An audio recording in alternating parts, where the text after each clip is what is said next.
সুপ্রিয় শিক্ষার্থী বন্ধুরা কেমন আছো? আশা করি সবাই ভালো আছো। লার্নিং মেথড টিভির পক্ষ থেকে আজকের ক্লাসে তোমাদের স্বাগত জানাচ্ছি। স্পেশালি আজকের ক্লাসটি অষ্টম এবং দশম শ্রেণীর শিক্ষার্থীদের জন্য অত্যন্ত কার্যকরী একটা ক্লাস হবে বলে আমি মনে করি। আজকে আমাদের ক্লাসের আলোচ্য বিষয় হচ্ছে সাফিক্স প্রিফিক্স। তোমরা কি জানো সাফিক্স প্রিফিক্স কি? সাফিক্স হলো প্রত্যয়, প্রিফিক্স হলো উপসর্গ।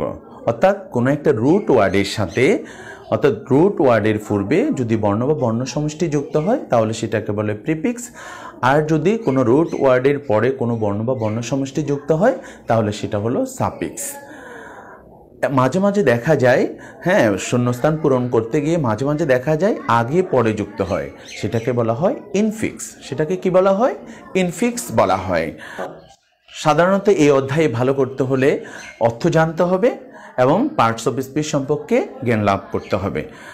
8 প্রকারের পার্টস অফ স্পিচ আছে। সাধারণত এখানে আমরা 4 প্রকারের পার্টস অফ স্পিচকে কাজে লাগাবো। তো কথা না বাড়িয়ে আজকের মূল ক্লাসে আমরা চলে যাচ্ছি।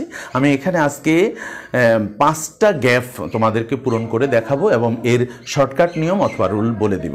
ঠিক আছে? স্পোর্টস ক্যান গিভ আজ এন্টারটেনমেন্ট অ্যান্ড প্লেজার। খেলাধুলা আমাদেরকে কি দেয়? বিনোদন দেয়, আনন্দ দেয়। তো দেখো এখানে গ্যাপে আছে এন্টারটেইন। এন্টারটেইনটা হলো পার্টস অফ স্পিচের দিক থেকে ভার্ব, কিন্তু এটাকে আমি কি করেছি? নাউন করেছি। মনে রাখবে শব্দের শেষে যদি MENT যোগ করা হয় তাহলে সেটা নাউন হয়ে যায়। এখন আমাদের জানার বিষয় হলো এখানে নাউন হলো কেন। মনে রাখবে গিভ ভার্বটার পরে সাধারণত দুটো অবজেক্ট হয়, একটা হচ্ছে ব্যক্তিবাচক অবজেক্ট আর একটা হচ্ছে বস্তুবাচক অবজেক্ট। তাহলে এখানে আজটা হলো ব্যক্তিবাচক অবজেক্ট আর এন্টারটেইনমেন্টটা হলো বস্তুবাচক অবজেক্ট। কিন্তু এর পরের যে ওয়ার্ডটা, যেমন এটা ছিল প্লিজ, প্লেজটা হলো ভার্ব, কিন্তু আমি করেছি নাউন প্লেজার। এখন জানার বিষয় হলো কেন নাউন করলাম? কারণ অ্যান্ডের পূর্বে যে পার্টস অফ স্পিচ, অ্যান্ডের পরও একই পার্টস অফ স্পিচ হবে। Clear?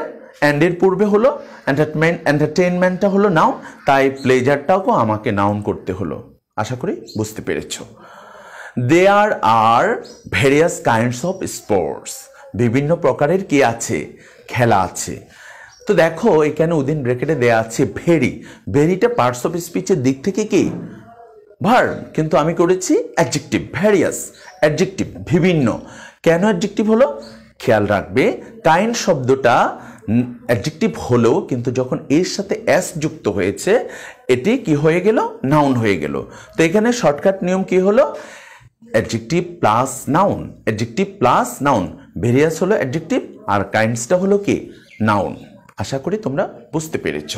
Among them football and cricket have popularity in our country.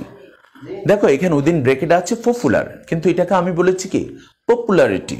কেন এটাকে আমি পপুলারিটি কেন বললাম? অর্থাৎ এটিকে নাউন করেছি আমি। কেন নাউন করলাম? কারণ এখানে হ্যাভ আছে। কি আছে? হ্যাভ আছে। মনে রাখবে হ্যাভ ভার্বটির পরে যদি ভার্ব ব্যবহার করি তাহলে ভার্ব 3 হবে। কি হবে? ভার্ব 3 হবে। আর যদি অন্য কোনো পার্টস অফ স্পিচকে ব্যবহার করি তখন এটাকে আমাকে নাউন করে নিতে হবে। হাউএভার, যা হোক, football is losing it's attraction. Football এর আকর্ষণ হারাচ্ছে। দেখো এখানে উইদিন ব্র্যাকেটের ভিতরে আছে অ্যাট্রাক্ট। অ্যাট্রাক্ট পার্টস অফ স্পিচের দিক থেকে ভার্ব, কিন্তু আমি করেছি কি? নাউন। কেন নাউন করলাম? কারণ এখানে গ্যাপের পূর্বে ইটস আছে। ইটসটা হলো positive. Its, my, mine, his, her, এগুলো হচ্ছে পজিটিভ। পজিটিভের পরে সবসময় নাউন হয়। তাহলে এখানে শর্টকাট নিয়ম কি হলো? Positive plus noun, positive plus noun. তাই আমি অ্যাট্রাক্ট ভার্বটিকে অ্যাট্রাকশন করেছি। আর শব্দের শেষে যদি TION থাকে তাহলে সেটি পার্টস অফ স্পিচের দিক থেকে নাউন হয়ে থাকে।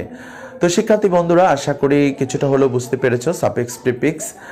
তো আজকের ক্লাস এই পর্যন্ত। সবাই ভালো থাকবে, সুস্থ থাকবে, সুন্দর থাকবে। আল্লাহ হাফেজ।